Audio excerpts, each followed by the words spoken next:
The Lowry War or Lowry War is a notable event in North Carolina history.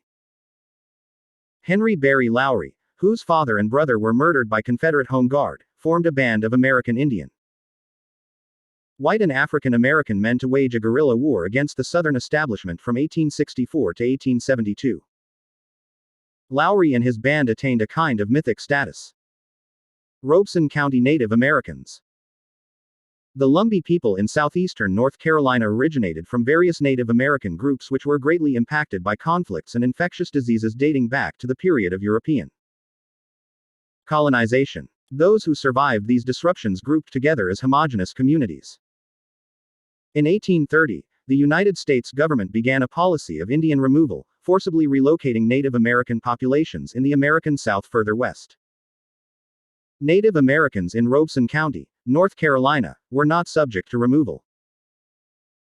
Culturally, this group was not particularly distinct from proximate European Americans. They were mostly agrarian, and shared similar styles of dress, homes, and music. They also spoke English and were mostly Protestants. Their identity was rooted in kinship and shared location. They were recognized under the name Lumbee in the 1950s. Discrimination and racial tensions. In 1835, the Constitution of North Carolina classified the Eastern Carolina Native Americans as free persons of color, while having previously enjoyed the same political rights as white people.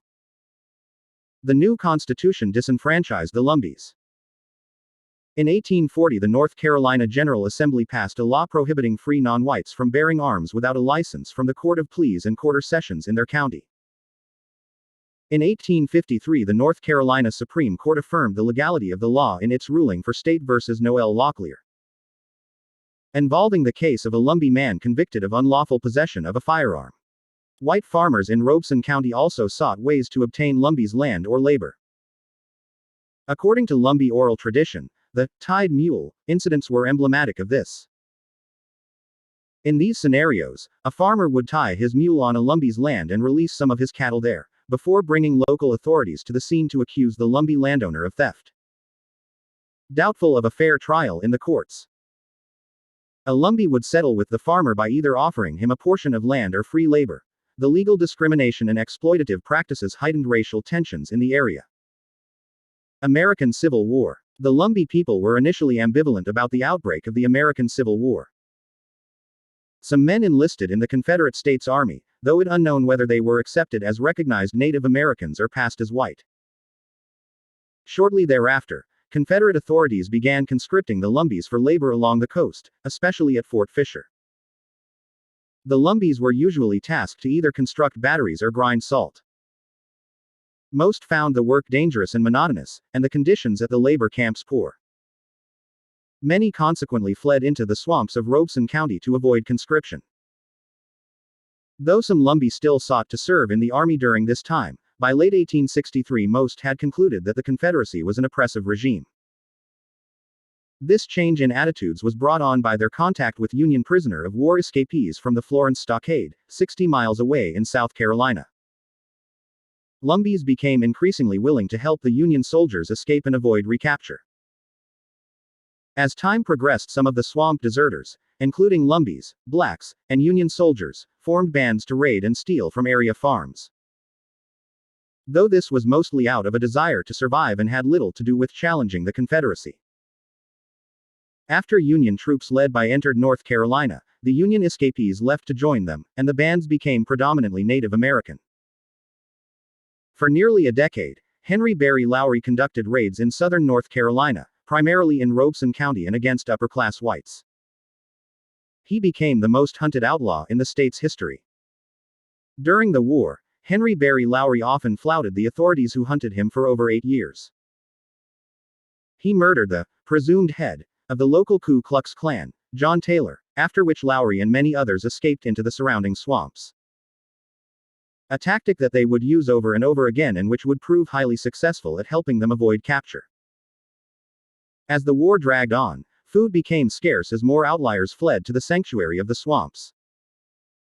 The guerrilla band decided to live off the wealthy class of people instead of the poor. The band raided plantations and distributed food to the poor in Pembroke, North Carolina, which was known then as Scuffletown, or the settlement. Governor William W. Holden proclaimed Henry Berry Lowry a Tuscarora outlaw on November 10, 1868. Lowry surrendered and was jailed in Lumberton but escaped. 8 members of the band were captured in the winter of 1869-70. 2 were tried and found guilty but escaped from the Wilmington jail where they were imprisoned, and the band continued its raids and killings.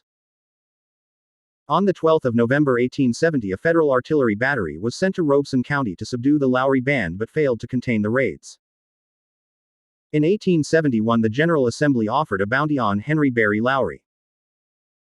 Colonel Francis Marion Wishart organized a militia unit in an effort to capture Lowry but only managed to seize several members of the band.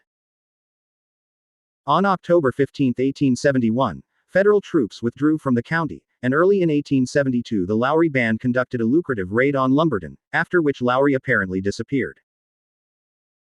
It is not known whether he was killed, either accidentally or intentionally, or vanished with the money obtained in the Lumberton raid, but the reward on his head was never collected. Lowry's disappearance marked the end of the Lowry band. By the close of 1872 its remaining members had been killed.